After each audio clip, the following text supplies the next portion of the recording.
I'm Al McFarlane. Welcome to the Conversation with Al McFarlane. I'm glad to be here and glad to have you along as well. As always, we promise robust conversation, and boy, is there a lot to talk about. Pleased to have friends and colleagues, companions join me today for a wide-ranging conversations, and we want you to join the conversation as well. Want to know where you're listening from? We're streaming this program live to Facebook, live to LinkedIn, and to YouTube. Actually, two YouTube platforms, that of the Black Press of America, Black Press USA, and also the Insight News Facebook platform or YouTube platform as well. By the way, we're trying to grow our numbers, and the way we're trying to do that is by getting people to sign up, subscribe, be a subscriber at the Insight News YouTube channel. So take a minute, go over there, like, share, and subscribe. I think we're past about 1,200 subscribers so far. We'd like to get up to 1,500, on our way to 2,000, and every subscription helps. You can subscribe, but tell your friends to subscribe as well. We also want you to engage. If you got a question or comment, drop it in the comments section. And if we can bring you on the program as well, if time allows for that. Well, today I wanted to just introduce friends and colleagues who are going to be joining me in a roundtable, in effect, talking about a variety of issues from local to county and state and to national. Obviously, we're all fixated on what's happening in the nation and the world with the workings of the new administration, the executive orders, and the what I think are crazy policy decisions of global impact. We'll talk about that. And we're going to talk about what's happening in local government in Twin Cities, the on-the-ground work to ensure and assure equity, fairness, crime prevention, safety in our communities, our involvement in the shaping of policy and programs that keep our communities safe, but at our direction, not at the direction of somebody else. Those are the ideas, and there are more. Welcome my co-host today, as always, Brother Ndugu Yusuf Mjini. Yusuf, good to see you, man. How you doing? Fine, thank you, brother. Thank you for the invitation. Good. Well, before we have you start off with some headlines, let me bring in Al Flowers. Al Flowers is the leader of one of the leaders in the Community Unity, what's the full name? Al, come on, bring Al in. The Community Collaborative, dealing with justice and serving community. What's the proper name, Al Flowers? The Unity Community Mediation Team. Thank you, UCMT. And along with Al Flowers, Mark Anderson will be joining us, part of the same team. And we have from also one of the activists in community, Brother Thomas Berry. Thomas Berry is the founder of the 12 Watch app, and we'll talk about that. All in all, brothers, gentlemen, let's talk about the state of the world. Yusuf, let me start with you, though. Just drop some things that are on your mind, headlines you're watching that we can all respond to. Okay, thank you, Al. Let me try and do that briefly. Let me say hello to Mark, to Al, and to Thomas. President Trump had 4 dozen lawsuits against him before he was inaugurated, 25 criminal cases and 25 civil cases. As of today, he's written 60 executive orders. Some of them are absolutely bizarre. There have been more than 4 dozen lawsuits. Keith Ellison, Minnesota's Attorney General, has joined attorneys from 14 other states in filing lawsuits against a number of them. And since last Saturday, federal judges, including judges appointed by Mr. Trump, have handed down at least 8 temporary injunctions or pauses to some of those orders. The 60 executive orders fall into 4 different categories, Al. The first major category is immigration. There are 10 suits related to that. The second category are budget freezes and firings. And also on Friday, the withholding of federal funds for cities was another executive order. local cities who do not cooperate with the immigration authorities in enforcing Mr. Trump's immigration policies can be punished and fined and have federal funds withheld. We're talking about $3 trillion in federal freezes, which is one of the temporary injunctions or pauses that the federal courts have handed down. And the fourth category are the rights of marginalized citizens, transgender rights. Only 50 out of 150,000 federal prisoners are considered transgender. And the president has written an executive order that they immediately be taken out of women's prison and put in men's prisons. And a number of lawsuits have been filed about that, as well as interesting discussions around the decimation of diversity, equity, and inclusion programs, not just in the federal government, but in many corporations and local organizations. And there's an interesting dialogue taking place. The NAACP has indicated that they will not be supporting any boycotts for very specific reasons because of the food deserts in African American communities and the fact that many African American seniors rely on their prescriptions in order to stay alive and may not have private transportation or may not have the money to join Costco or travel out to the suburbs where they could purchase food or prescriptions in businesses that have not abandoned their commitment to DEI like Costco. But there's a fabulous 7, including Walmart, including Target, including McDonald's, including a number of other national chains. Target has more than 2,000 stores and has basically discontinued their DEI efforts. And I was told the other day by a person who did shop at Target that many of the black hair care products are marked down to 50%. And when they asked why, they were told that they may not be on the shelves again. So that's a significant issue. Now, let me wrap up with the Mideast and South Africa. As you know, the president has said that he plans to take over Gaza with U.S. military if necessary and to expel 2 million Palestinian citizens from Gaza. He announced that he'll have a special announcement on the West Bank in 4 weeks. And I am reminded that Israel had announced that they were going to build settlements in the part of the West Bank that they had leveled. And millions of people saw 60 Minutes, which documented that all of the airplanes dropping bombs in Gaza were U.S. airplanes flown by IDF forces, and that all of the bombs dropped in Gaza came from the Department of Defense. They were U.S. munitions made by Raytheon and other warmongers. So South Africa, the president said a day or two ago that he is going to open up the floodgates and allow any white South Africans to immediately immigrate to the United States and obtain full citizenship based solely on their belief that they have been discriminated against by the black majority in South Africa, because white South Africans own 85% of the land. So this was on Buck Naked Wild in terms of his attacks on marginalized communities of color.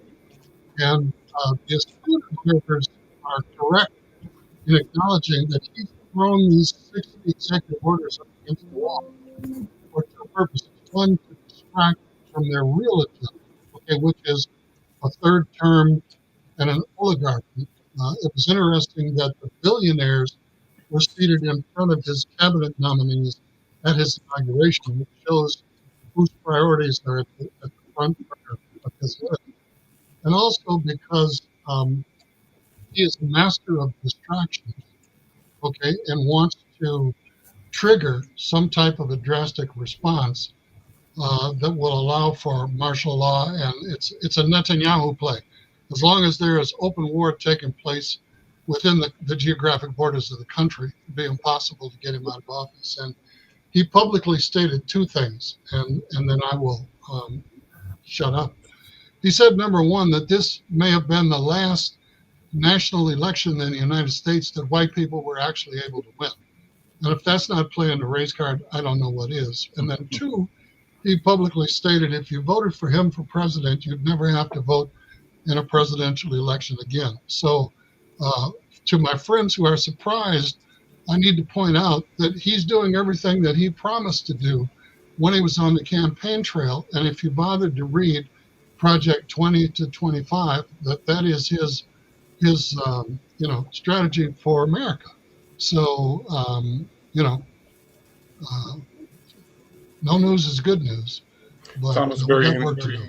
maybe jump in and talk about your reaction to some of the same national, international policy issues, and then transition that to talking about what we're doing here in Minnesota. We have Al Flowers and Mark Anderson here talking about the work at the state capitol and in city government as well. But Thomas, welcome. Good to see you, my friend. Hey, man, and thanks for having me on. I will say a couple of things. The first thing is when you look at the people that was at his inauguration, you had apartheid representation, you had Nazi Germany with President Trump representation, you had the Aryan race with the vice president representation, then you had the caste system with the not the Native Americans, but the East Indian representation. That's all of the tentacles of white supremacy, racism in one cabinet at one time. So no one should be shocked by what he pulled in South Africa, because you have to remember Elon Musk family, his grandparents were Nazi sympathizers, but they also put a lot of money into apartheid inside of South Africa. The same folks who sit on X and Twitter, you want to boycott, let's boycott there. If you want to be further with your boycott, let's go into Facebook, because they also got rid of DEI. Let's get off of there too. And if you're going to get off of Facebook, let's get off of Instagram at the same time. And so when I see those things, and I really look at the Project 2025 conversation and them saying that they were, hey, you never have to vote again. There's a lovely documentary out that show how they purged over 3 million African-American as well as Latino and Asian voters from the rolls. And this is not a secret. The Biden administration knew about it before the election. They knew about this beforehand. They knew in Pennsylvania. They knew inside of Georgia, if you had a name John Brown, they were taking off every John Brown off the roll, and you only had to be white and request and say that John Brown was a fraud. And they went back to Jim Crow tactics. That's something very important to note, because the Democrats knew exactly what was happening and they did nothing about it. One last point about Pennsylvania, and it's very important, because the thing that no one talks about is how did they win the election? They won the election by rigging the election machines. And so in America, because we have this sports psychology with everything, no one wants to be a sore loser, but no one wants to look at how elections are stolen. When someone says, you don't have to vote, you don't need your vote. He was telling you he didn't need your vote because he already had the winning mechanisms to rig the election. And so what I need people to do is, I need folks to really think about the results of what happened with this election, how this is going to set us back over 50 years. And we're worried about DEI, but we didn't bat an eye when they were removing all of the civil rights gains that were given. Al Flowers, Mark Anderson, brothers, good afternoon and welcome. You were over at the Capitol this morning, I believe, pressing a number of bills. What's on your mind? Al first, and then Mark. What are you guys doing together over there in St. Paul? Well, thank you, Al. And what a way to start the discussion. And let me say this. Let me add my part on the federal level. Mm-hmm. Like Thomas said, here's Elon Musk, and they're talking about South Africa. He was over there while Mandela was in prison for all those years in South Africa. And the government, we got to say, we're in a constitutional crisis. We ain't got to wait for the media to tell us we're in a constitutional crisis.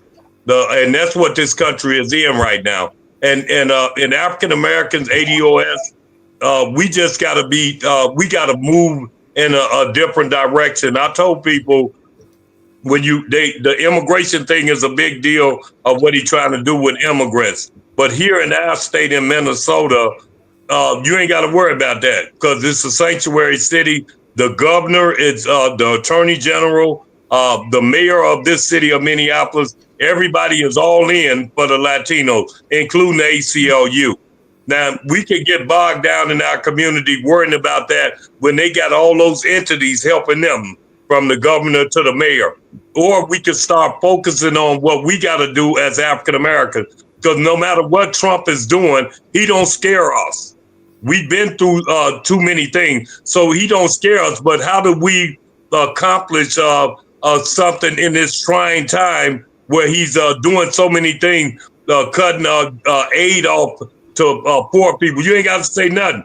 He's taking medicine away from kids all over the world.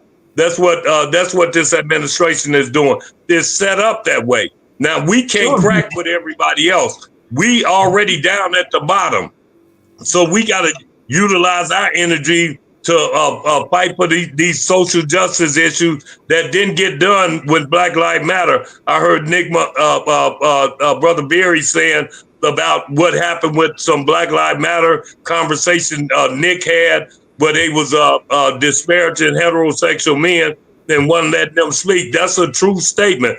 I never heard me and Thomas ain't never talk about that. But we didn't talk about it like that. But it's things going on here, Al, that we got to really look out for our people right now, all over the country. I know these other things are happening, but we ain't got no help for nobody because we're fighting for ourselves right now.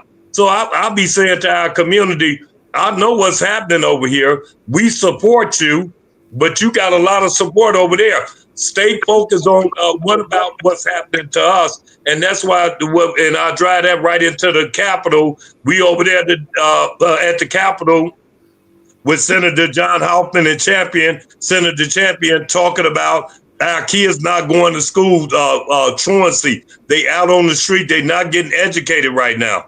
That's what we're fighting. We saying but they are the one dealing with our kids. It's the institution, as you say.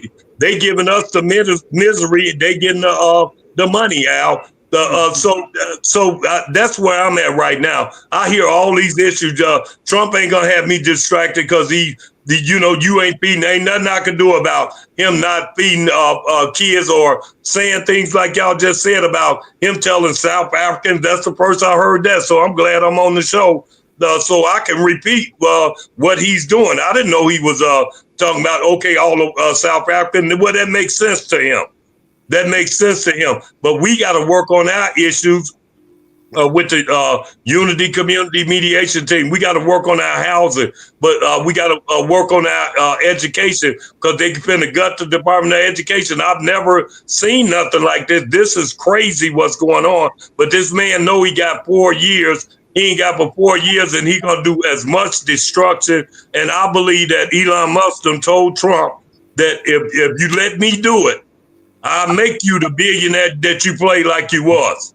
I'll make you a bigger billionaire. I'll put more billions in your hand if you do what they're doing now, Al. And now they even disrespecting the courts, telling saying the courts, whatever the courts say, they don't want to abide by that. So, and then you got the Supreme Court. So we got to worry about ourselves and fight back. We got to fight back because ain't nobody fighting with African Americans. But while we down here, now they looking for us to stand with them. And I say you can do what you want, but I'm gonna focus my attention on what they're doing to us right here in Minnesota. And we got to turn it. And we always help other people. We always help other people, and other people need help now. But I just want to say it. Y'all said stuff on here that little bitty things that this is crazy, Al, and we got to defer to you with some of your expertise on how we do this fight. This is a real fight with this country, but I'm not going to let it scare me because we done went through presidents that ain't never did nothing for us. So that's what I say. So at the Capitol, we working on the truancy, trying to make sure our kids get back in school.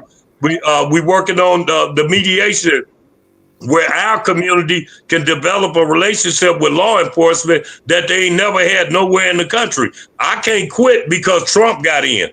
we can the ones we can hold accountable is right here in Minnesota, right here in Minneapolis, and that's what we got to do, Al.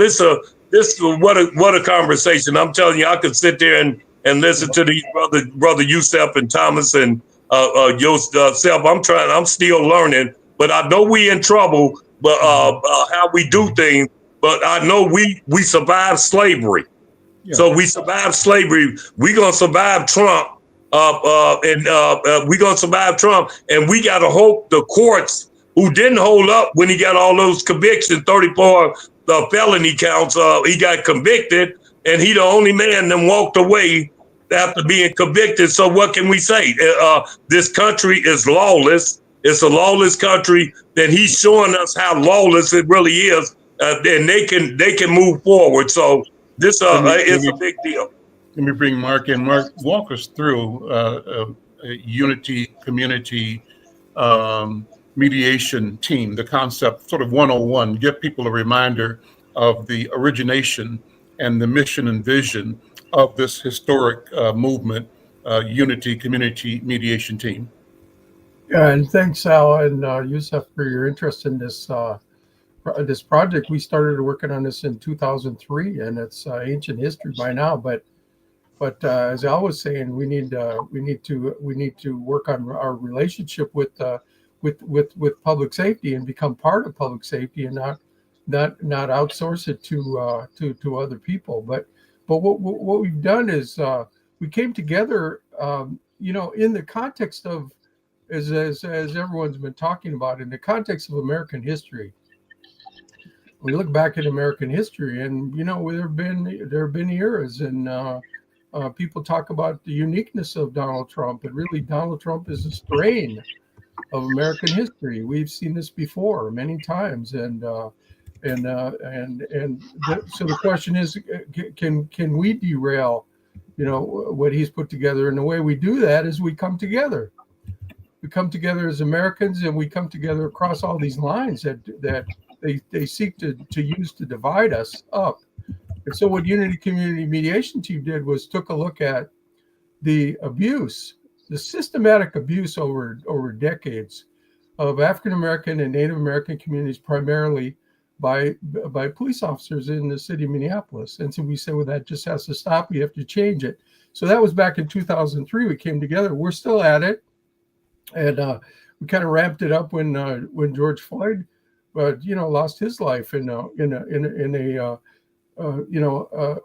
courageous videotape by a young lady standing on the street corner, and showed the whole world what happened. And it was an eye opener for so many people to watch that, and traumatic for people to see that, to actually observe the murder of a person by a police officer whose job is to protect, and in fact at that time was serving as a trainer for the other officers that were on the scene there, and then they went to prison. These other officers who were there, that were following his orders, and then so we ramped it up. We sat down with the Minneapolis Police Department, and we renewed and revived and updated memorandum we had with the city of Minneapolis from 2003, and we updated it in 2022, and it talks about how do we change the way we use force in policing in the city of Minneapolis, and make it be appropriate to the needs. Sometimes you need to use force. Most of the time you do not. And so we got some specific changes in there, and people can read that. There's a number of action items. I won't go into all the detail, but the other thing we talked about was the relationship between the police department and the communities. And it's easier to relate to the top officials, to the commanders, as they say, than to the relationship we need is with the officers that we see out on the street in our precincts, in our neighborhoods. That's the relationship we need. We need to have people understanding our communities and appreciating our communities and wanting to collaborate with our communities and not abuse people. And so we had that, and then we had a number of other sections in there dealing with behavioral health. Some of the abuse occurs because officers are not doing well because they're traumatized, and so they're going off half-cocked. And so we need to make sure they're healthy when they're out on the street. And then we have to take care of those individuals that are in a crisis situation, wind up making a 911 call, or another community member makes a 911 call. How do we get them the help they need and not wind up harming them even further? And one of the things that's in this, and there's a number of other sections, I won't go into all of it, but one of the things that in this was the changes. There's no end date on this agreement. This is a permanent agreement between the Unity Community Mediation Team and the City of Minneapolis, and the team is a diverse team. It's a team that's committed to implementing all of the provisions, over 100 provisions in this agreement, and represent the African American leaders in the African American community are on the panel. The Native American community leaders are heavily involved in this. Somali community, both down on Lake Street, over on the West Bank area, LGBTQ community is involved in this, and the Latino community as well, and with independent organizations, community-based organizations. And so, we've set up these sites, which Al, it has mentioned briefly, but these sites are places where people can go to a trusted partner in their community and get involved in public safety. They don't have to go down to City Hall. They don't have to go to the precinct. If they have a complaint, they have a question, if they need help, if they want to get involved in the work that's being done to transform public safety in Minneapolis. So that's basically what UCMT is doing. And and everyone's invited to participate. It's always been open. Everything is open. All the meetings are open. You had mentioned the press conference at the White House, and you had Elon Musk standing there saying he's transparent. Everything he does is in secret. Here he is standing next to the president of the United States, who's sitting at the table going, yes, yes, yes, nodding his head. And Elon Musk spends 50 or 30 minutes talking to media, standing in the Oval Office at the White House, saying he's transparent and it's all opaque. Well, we're the opposite. Everybody's invited. Come to the meeting. You have an issue, come talk about it. And so that's in a nutshell. Hey, Al, can I jump in just to clean up? I just want to say to the audience and to people listening, the UCMT is an organ that we put together. This is what I say about our community.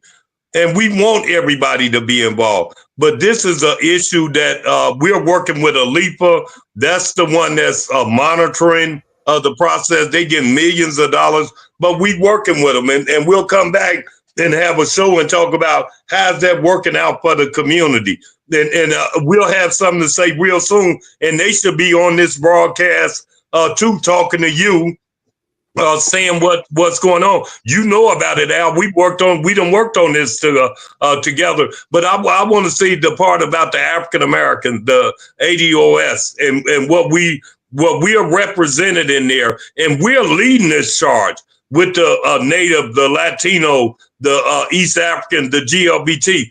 We're in charge of this process. And what I did as a leader, as a freedom fighter, is made sure that African Americans was leading the way, because we the one that all the things happened to. We the one the federal government said, or the state said they discriminated against. So we should be in the front. So we still having bumps in the road because they know we in the front, and they know we can't sell each other out.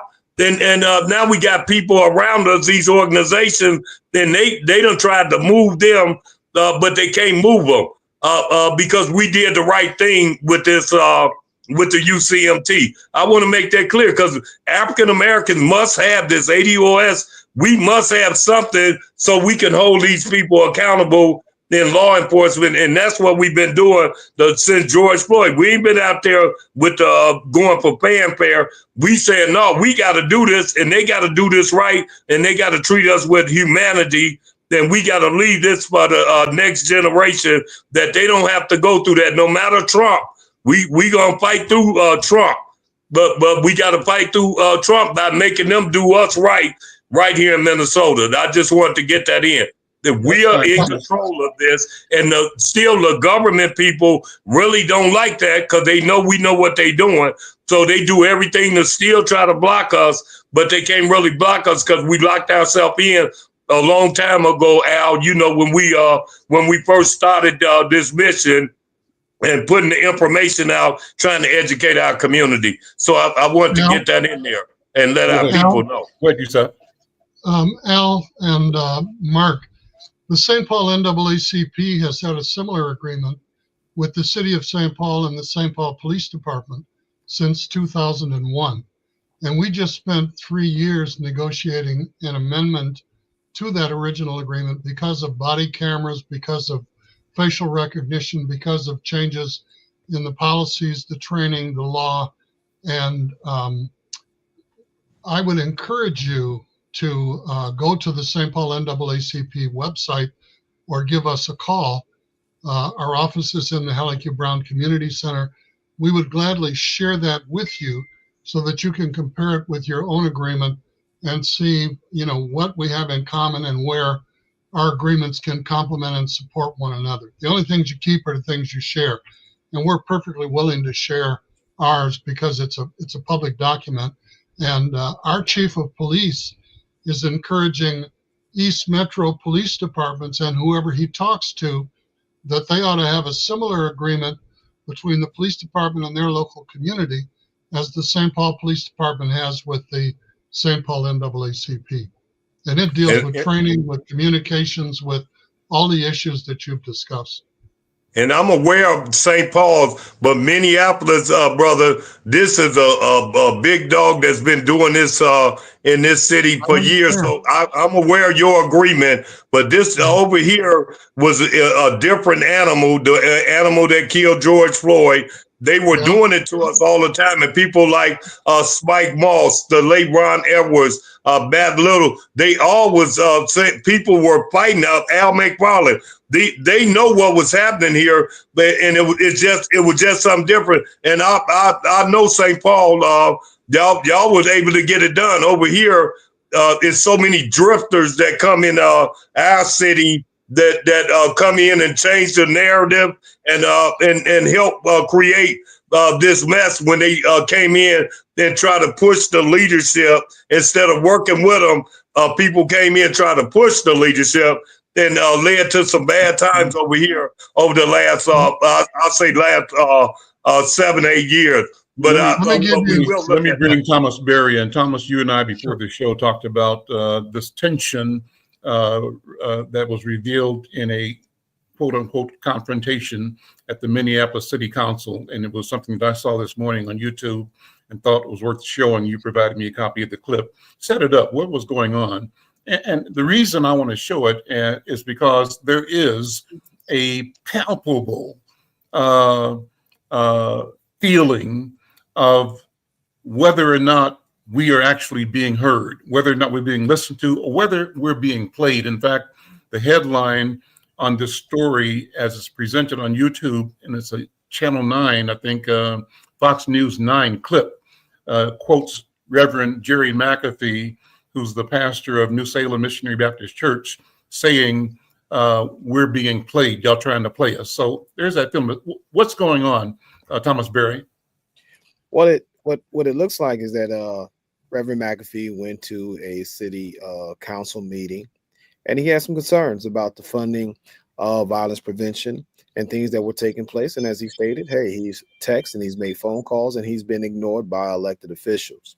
And I believe that some of the responses, body language, facial, the chewing of the apple, things of that nature, which I think is generational. I've always said this about Minneapolis City Council, is that it's very immature. It's very immature. And it's very immature in a dangerous place because they don't recognize the community leadership.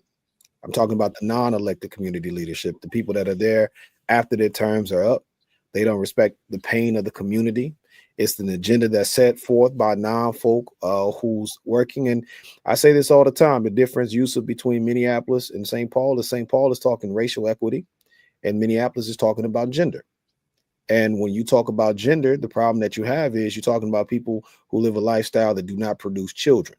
But we have a lot of children and families and a future that we must protect in this city. And it's not reflective in the Minneapolis City Council. Now, all due respect to all the people there. This is a movie. Let's listen to the clip. Play the clip, Jared. That ain't gonna happen. I need you all to get the information. If you need to hit the block to get the understanding, there's enough of us here to take you out so you can get it. But what's been happening to us, y'all, is crazy. It's crazy. I'll say this and I'm gonna go. But nobody understand that. Oh, you want to ignore me? I done paid a price for 35 years on these streets to try to make sure people safe. You will not ignore me. Matter of fact, I would rather you just say no. I can accept no, because I've accepted it every time I put in a proposal for neighborhood safety, y'all call it now. But all the nepotism that was going on inside of there when folk knew who was doing the damn work. I didn't fuss and fight about it because I'm a big man. I don't need to do it. But to play the game, yeah, eat your apple, my sister. You ought to eat it. Your ass been eating it all this other time and ain't been taking care of our business. You ought to get another. But understand this. I won't ever lift up the phone to call you again. And the way you looking at me, if you want to come behind that podium, you do it. I guarantee you will regret it.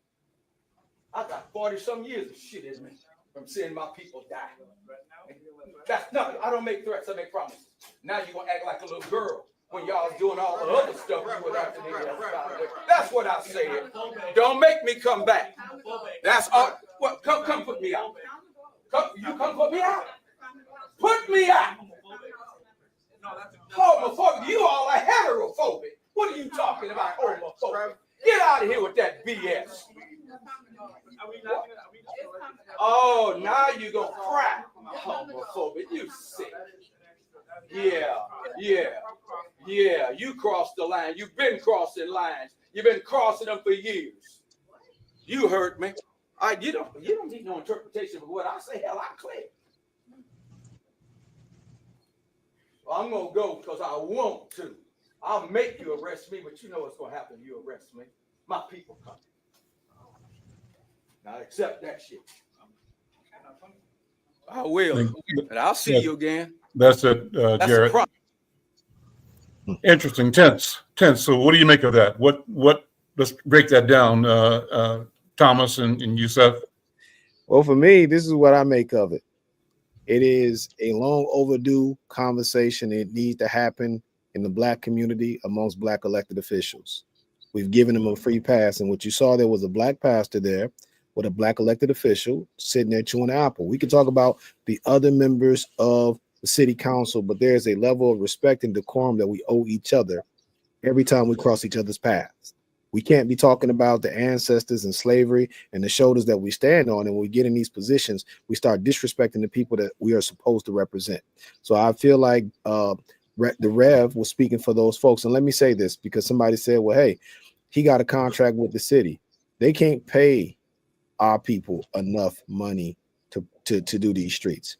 When you think those pennies that they give us compared to the millions of dollars that they pay out to folks who don't do the work is enough, 300,000, 200,000, or what have you. I'm talking about people who are actually doing the work. You can't pay enough money to put your life on the line. And Reverend McAfee has been doing that. He was passing out food during COVID when his age range was at risk. Those were the men who were passing out turkeys and food and things like that and supplies in our community. So kudos to the Rev for speaking his mind, because that's what we need more of. We need more leadership speaking up to those elected officials and holding them accountable. Yusuf and then Flowers, what do you think? Well, I've worked with Jerry over the past 30 years. And when I was the chairman of the board of the City Inc., we hired a number of people who were involved in public safety at the street level who had former involvement in gangs. And one of the statistics that stood out for me, Al, is that in the 10 years prior to George Floyd's murder, the city of Minneapolis paid out $70 million in excessive force police brutality complaints. During that same period, city of St. Paul paid out $3 million. So Al was right. There are some very serious and significant public safety challenges that have existed between law enforcement and the African American community, the ADOS community, African descendants of slaves in Minneapolis. Now, the organization that I was the president of paid for the meetings out of which grew the truce between gangs to stop shooting one another. So I'm personally not a stranger, but I do reside and pay property taxes and live in St. Paul. So I want to be careful not to be critical of a city in which I am not a resident, but I am supportive of the efforts on the part of people on the ground in Minneapolis who are working to try and increase the self-determination and self-sufficiency of this younger generation that's coming up, because they face challenges that they had nothing to do with creating. Okay, and our generation not only needs to set an example, pass the baton, but to work with this younger generation to help them. Frantz Fanon said, each generation must, out of relative obscurity, discover its mission and either fulfill it or betray it. And young people cannot do that on their own. They need the support of elders, of people who have been in the streets, where the Jerry McAfees, the Reverend McAfees, the Als, the Marks, the Thomas, the you and I, and whoever else is willing to be supportive. Okay, so I understand the frustration. I understand the challenge. You've got a huge city council in Minneapolis, which makes it difficult to navigate and deal with. There is a lot of nepotism. There are a lot of moats between the different wards, and when the resources are divvied up, we know that there are people who are exchanging information and making promises out of the spotlight. Okay, they have been forever.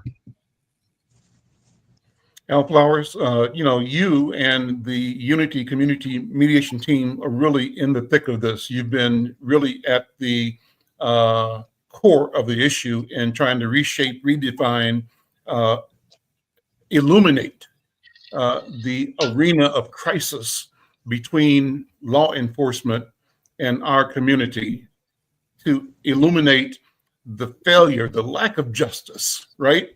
And in doing so, call for justice, justice being hearing our voice and enabling our sensibility to guide and govern policy and practice that includes a fair share of the revenue streams, the resources that are involved in serving community. So when you see this tension with Reverend McAfee, what goes through your mind? What is there a backstory with this that you want to share? Yeah, Al, it ain't nothing funny about it, but Al, me and you can talk about it. I think I'm in a couple of your papers, leaving out of me in the wrong way. So when Reverend McAfee said, he just reminded me of what me without, I just said, no, how we gonna get this done? I tried to figure out another way, but Al, they just, you was coming in the Urban League, that you was coming and the police was stopping me right out in front of the Urban League. Right. We were in mediation right then. I was a part of the federal mediation team when I was getting beat up right outside the Urban League when Dr. Hightower was there. I done been in meetings where they done dragged me out. So what happened to Reb? It boiled over. It boiled over, and Reb he just couldn't take it. The disrespect that they have when we tell them, no, we know what to do. They do not want African Americans. We the only community that they don't want to come up with your own solution. And if you come up with it, we ain't gonna put nothing behind it. And that's what happened to Reb that day. They don't want us to come up with a solution like we got with the UCMT. We came up with this solution, and they right now, Al, right now, Yusef, Thomas, Mark know this. They want our model. They want to take the model from the community and put it within the city right now. You know, that's what they want to do with this model. So that's why, you know, we created something. We build something. Like, you know, black people always build something and then they take it.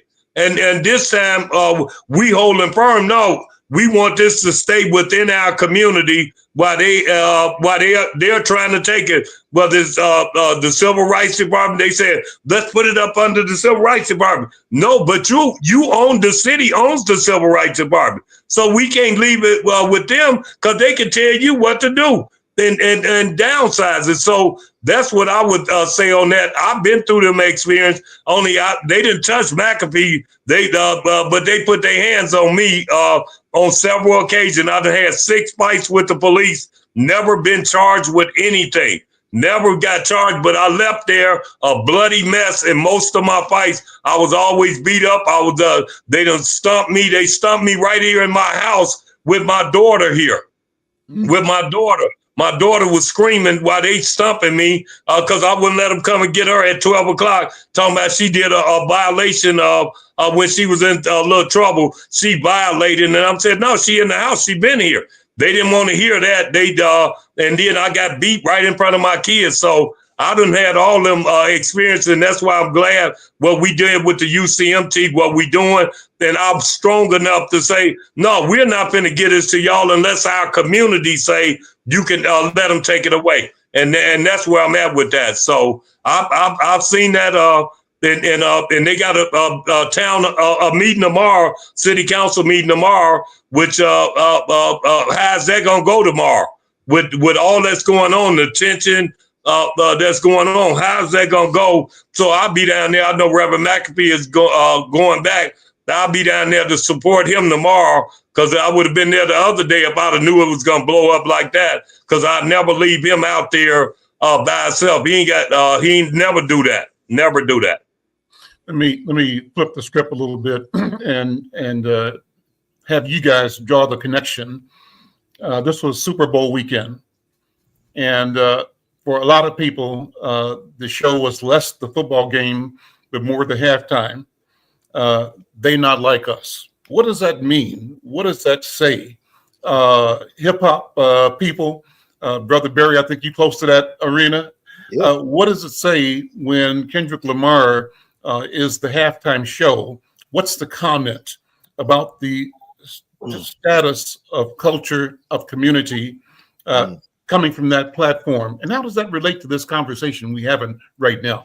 Well, let's keep in mind that President Trump had the NFL remove the end racism writing at the end of each end zone in order for him to attend. He was the first U.S. president sitting that attended the Super Bowl, and he forced that upon them. And that entire halftime show by Kendrick Lamar was a middle finger to Donald Trump. And it also showed, if you watch some of the flags with African Americans behind them, showing that, hey, we built this country. He also had the Squid Games, and I tell everyone, watch the Squid Games. This is what America is practicing right now. The selfishness, the out for yourself, the whole nine, and we don't care who get hurt, and we don't care who gets harmed as long as we're a part of it. And when he talks about they are not like us, he's talking about those folks who exploit our community. Yeah, they may look like us, they may talk like us, they may act like us, but they are not us. They don't know our struggle. They don't know our pain. They don't know where we're going to, and they may act like us. They may want to imitate us, but in the end, they can't be us. And I think Brother Yusuf had quoted Frantz Fanon. But Frantz always talked about, in Black Skin, White Mask, we have to make sure that we're not trying to be the black version of a white oppressor. And we have a lot of black folks who really want to just take the white man's spot so they can begin oppressing their own folks similarly to what was being done, because that's how they've been taught. That's all they know. That's the education. Those are the degrees. Anytime you have somebody always spouting off their degree or their education, their psychology, their masters at this, their PhDs in that, and then you say, well, what do you think about the black community? Everything about the black community, all of our successes, they're willing to throw that away. They are not like us. They are not like us whatsoever. And I will say this last bit. It's the reason why in Wild, anytime a bird falls out of a nest and it comes back after being touched by a human hand, they push that bird out because those birds are saying to that other bird, you're not like us. We can smell it on you. We know exactly what you're doing, and you smell and you kind of act like a threat, and they push you out. We're going through that same metamorphosis in America today.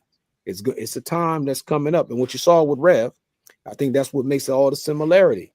It was Rev talking to the city council, saying, you are not like the people who the city that you're supposed to represent. You are not like us. You don't go through what we go through. You don't have to deal with the crime and the fight. While you guys are out here with these ideologies that don't fit the norm of what's going on right now, you're ignoring all the pains and the cries that these families are going through that I have to deal with on a day-to-day basis when I bury these children, or I put food on their bellies, or I have to figure out a way to put shelter over their head.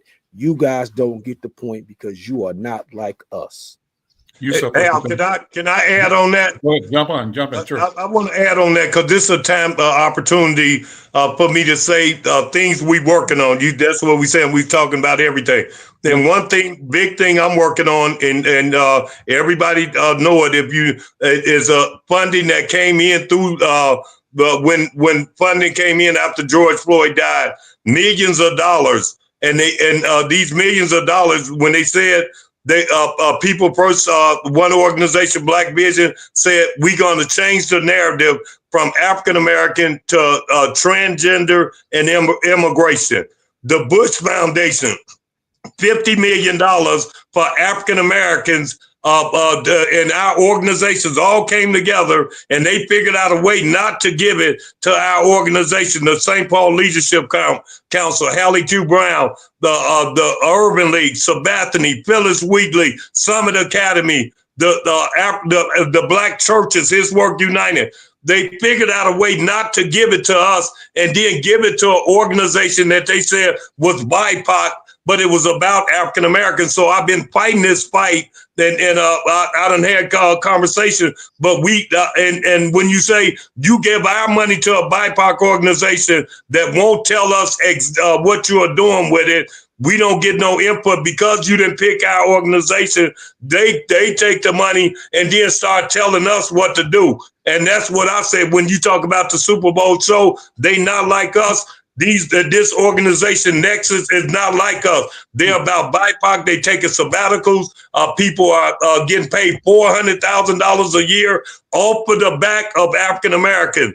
They're not like us. I understand when you said Thomas, I know he understands the hip hop world. But when I seen Serena up there doing the Crip dance, I loved it. I love what she was doing.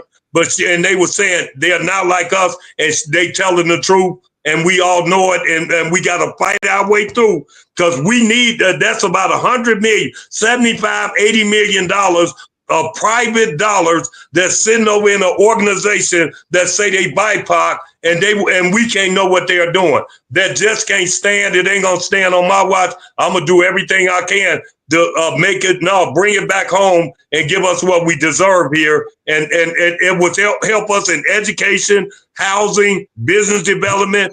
But the main thing we got to do right now is communicate to our people. Because even when they come out, some of the people said, well, wait a minute, they just asked what you're doing. And we need that too. So, well, I like what Kendrick Lamar said. He talking about the rappers. He talking about Drake. He saying Drake, hey, you're not like us. So don't come over here. You know you from Canada. You from Canada. Don't come over here dissing our people because you're not like us. Yusuf, what you think? I didn't watch the Super Bowl, Al, so far be it for me to comment. It would not make a lot of sense. And I have struggled to try and support and understand hip hop, and that's a continuing struggle that I have to engage in order to become better equipped. You will love Kendrick, brother. He's very deep. Well, Everything our kids love him and go to every concert he puts on here in the Twin Cities. I'm telling you. Okay. Sean Lawler Nelson, thank you for your comments. Wrote in the chat that when he was in college, he had a friend who told him that hip hop basically was a minstrel show. What about that? Is hip hop minstrelsy? No, And revolutionary conversation. Go ahead, Thomas. Hip hop started off. Kendrick Lamar brought hip hop back to its essence. Hip hop was supposed to be created to speak truth to power. It was never meant to be mainstream. It was never meant to be pop. And what you saw was a non-mainstream performance in the Super Bowl. And that's why everybody's appalled by it, but it's the most watched Super Bowl halftime performance ever in history, beating Michael Jackson's performance by 100,000. I do want to say this to what Al Flowers is talking about with Nexus. Keep in mind, when they're telling people that folks are jealous or upset because they don't know, the Bush Foundation, who gives them money, anytime they award people in our community a Bush Foundation fellowship, they announce who those people are. I find it atrocious to have black folks saying, well, we don't want to announce who won because we're worried about black people borrowing or begging for dollars. Keep in mind, this whole piece was created because they were trying to divert the conversation from reparations, which Black Civic Network and myself, Nick Muhammad, and others were talking about. That money was given to Native Americans and African Americans at a time when the state was talking to both groups about reparations and reconciliation. Let's keep that in mind. And last but not least, I want to point this out to everyone. In the original RFP, or the original ask to the community, they were telling people, if you won and you only need $30,000 to buy your home, are you willing to give $20,000 to other people in the community? Why are you saying that our people are willing to beg when you were offering us to give money back in the first place if they don't need the entire $50,000? What is wrong with transparency? And when these people were yelling about patriarchal black male rule, they were saying that they were going to be transparent. Well, we see here's the matriarchal portion of it. Where's the transparency? Why are we dealing with so much fraud and we can go across all of these organizations? They said it was a black man thing. I want to go back to Brother Yusuf's point about France Fanon. You see, what you're critical of, you might also become exactly that if you're not aware. And that is what Black Skin, White Mask is all about. And some of us have to do better. It's not about the man or the woman, black or white. It's about the mentality of the person who is in charge. And we're seeing a lot of white male personalities and black female and male bodies. Sounds like a mic drop to me. Yusuf, any further comments? Mark, Al? I just want to correct Al. There were billions of dollars that were committed by George Floyd.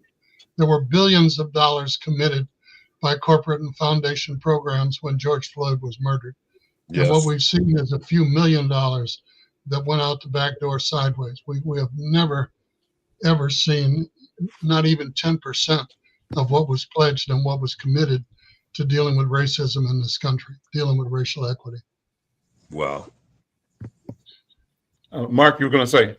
Yeah, no, thank you. I just want to say how proud I am to be part of this conversation and this work, because for me, what we saw at the city council is the same thing we see we're in the philanthropy community. It's the same thing we see in the political world, which is the main problem we have in America is the problem we were born with, was this issue of white supremacy, and people do not want to go near it. They do not want to touch it. They don't want to talk about it. They don't want to deal with it. They don't want to repair the relationship. And they just want to pretend like it didn't happen and say things like, that's not us. That's not who we are. Look at American history. Look at American history. Take a look at it and then say, this is not who we are. Okay. And read the 1619 project. Read the 1619 project. What we're trying to do at the local level is to in our little way in public safety is take a look at it and try and deal with it. But the city council, the city of Minneapolis is not just the council. It's the city of Minneapolis, the whole organizational apparatus that is behind the city council, which we don't see. They're behind the curtain, does not want to deal with this issue. And so it's a huge challenge, but that's what we're trying to work on. And gentlemen, we're out of time. Listen, what a great conversation. I want to thank you, Mark. Thank you, Al Flowers. Thank you, Thomas Berry, and my co-host, And Dougal, Yusuf, and Jenny, thank you all. Thank you for listening. Thanks to Jared for producing the show, and for Trina for getting people together. I'm Al McFarlane. This is The Conversation with Al McFarlane. We'll see you tomorrow.